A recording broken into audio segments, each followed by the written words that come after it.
ظالم نعمتیں دور کرتا ہے، سرکشی عذاب لاتی ہے، عاجزی کا ثمرہ ہلاکت ہے، شریف آدمی اچھی خصلت رکھتا ہے، مومن دانا عقل مند اور کافر بدکار اور نادان ہیں،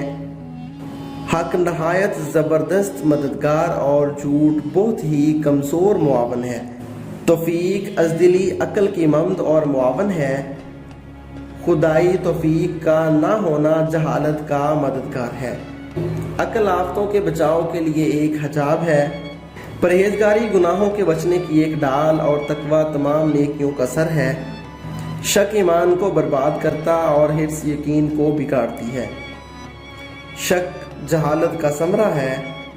خود بینی عقل کو بگاڑتی ہے، اخلاص دین کی غایت اور رضا بقائے یقین کا ثمرہ ہے، پاک دامنی عقل مندوں کی خصلت اور زیادہ حرص گندے اور ناپاک لوگوں کی عادت ہے،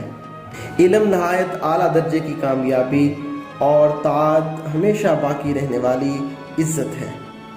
عقل مند وہ ہے جو اپنی امیدوں کو کم کرے اور شریف وہ ہے جس کی خصلتیں بزرگ اور اچھی ہوں، نفاق یعنی زبان سے اقرار دل سے انکار نہایت بری خصلت ہے۔ ناظرین، ویڈیو پسند آئی ہو تو ویڈیو کو لائک اور ہمارا چینل ضرور سبسکرائب کر دیجیے گا۔